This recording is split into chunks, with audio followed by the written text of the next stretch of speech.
مرحبا واهلا وسهلا فيكم بفيديو جديد. اليوم وصفتي لكم هي وصفة فاهيتا بالدجاج. ان شاء الله تعجبكم، ورح اعملها بطريقة كتير سهلة، ما بدها اكثر من ربع ساعة بتكون خالصة. وقبل ما بلش الفيديو بتمنى منكم تشتركوا بالقناة وتفعلوا زر الجرس حتى يوصلكم كل شي جديد بنزله، وشكرا كثير لكم. وهلا رح ابدا معكم بالمكونات.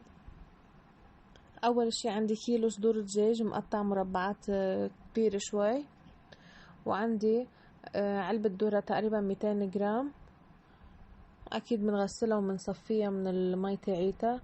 وعندي 500 جرام فليفلة حلوة مقطعة شرايح رفيعة، وعندي 400 جرام فطر مقطع كمان بغسله وبحطه بمصفاية. وعندي للفاهيتا عند 500 جرام جبنة موتزاريلا. وكرمال صوص الفاهيتا عندي 3 حبات افوكا يكونوا مستويين، والمايونيز اكيد. وهلا رح ابدا معكم. اول شي عندي صدور دجاج بحط عليهم نص معلقه صغيره فلفل اسود وفلفل ابيض، وبحط عليهم معلقه كبيره بهارات الفاهيتا، وبلش بفرم الخضره. عندي هون البصل فرمته بهالشكل هيدا كمان شرايح تكون رفيعه، وهاي الفليفله. وعلى النار اكيد بحمل ووك او الطنجرة، مش طنجرة تكون غميقة، لازم يكون شي مفتوح كرمال ما يكب الخضرة، ما تكب المي تاعيتها. وبحط تقريبا 3-4 معالق زيت، وبنزل عليهم البصل، ولازم تكون النار كتير عالية كرمال البصل ما يكب المي تاعته. وبضل بقلب فيهم لحتى يدبل البصل ويصير عندي شفاف.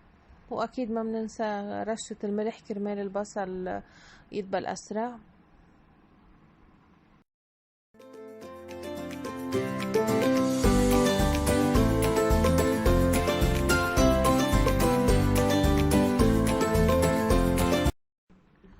وهلا صار عندي البصل جاهز، صار شفاف.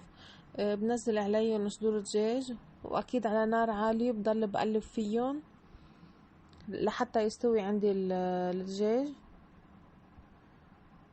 وهلا بعد ما تقلى الدجاج مع البصل ونشفت المي تاعيته بنزل عليهم الفليفله. انا هون قسمت الاكله لقسمين، قسم بفطر وقسم بلا فطر. اللي بياكل فطر دغري يحطوا الفطر من بعد الدجاج. وهلا نزلت الذره. انا رح اقلي الفطر على جنب، وبعدين بقسم الاكله وبرجع بضيف الفطر عليهم. واكيد هلا بقلب تقريبا حوالي 5 دقايق، ما اكتر من هيك، كرمال الفليفله ما تكب المي تاعيتها. وهلا حطيت بطنجره تاني، حطيت شوي زيت ونزلت الفطر عليهم، وبقلبهم لحتى يتغير لونهم وتتغير طعمتهم، يعني ما يضلوا بقلبهم طعمه نية بهالشكل هيدا. وهلا خلصت الفطر بتركوه على جنب لحتى اخلص الاكله كلياتها. هلا هون عندي الفاهيتا صارت جاهزه، بنطرها لحتى تنشف المي تاعيتها على الاخير. من بعدها بجيب الجبنه وبنزل الجبنه عليهم، وعلى نار نايسة تقريبا يا دوب دقيقتين او 3 دقايق بحركهم لحتى تذوب الجبنة بس، وبطفي دغري تحتهم. وهيك بتكون تقريبا خلصت عندي، ما بقى في عنا شي. هلا انا بدي اقسمهم بالنص وحط الجزء التاني بالفطر، وشيل جزء من دون فطر.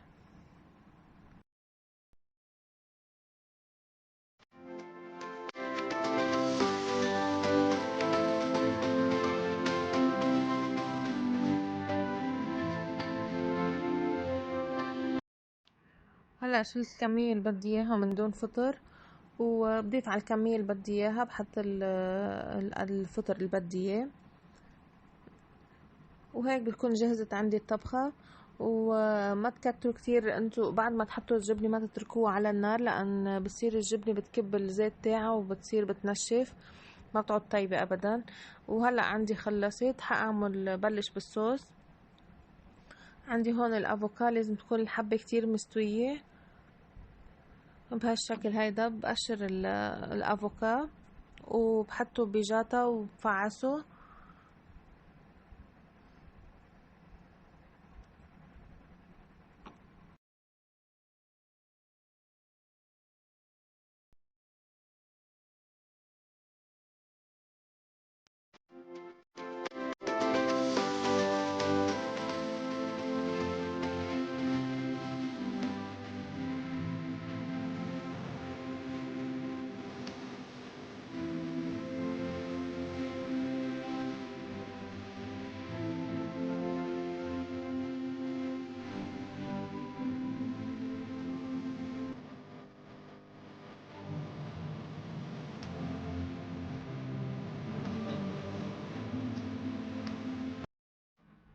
بعد ما هرست الافوكا وصار عندي ناعم على الاخير، بحط عليهم حوالي 3 معالق كبيرة مايونيز وبحركهم. وهي هي الصوص اللي بعملها على طول حد الفاهيتا سوري. وهلأ لازم بلش احشيهم بالسمون، ولازم يكون سمون فاهيتا، هو سمون خصوصي للفاهيتا. وفيكم تقدموه اذا بتحبوا كمان بالخبز، بس هي اصولها تتقدم بالفاهيتا بالسمون تاعها. اول شي بحط المايونيز والافوكا على ارض السمونة،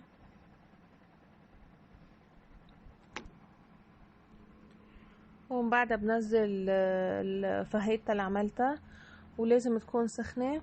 بنزلها دغري بقلب السمونة. واللي بيحب يحمس الخبزة تاعيتها، او اللي ما بتحبوا تحمسوها، انا ما بالبيت عنا ما بنعملها محمصة، بخليها مثل ما هي اذا لانه السمون طازة. وهيك بتكون خلصت وصفتي، واكيد بتتقدم مع البطاطا المقلية. وبتمنى تكون عجبتكم الوصفة، واذا حبيتوها ما تنسوا تحطوا لايك وتشتركوا بالقناة. وشكرا كثير لكم، وبشوفكم بفيديو جديد ان شاء الله.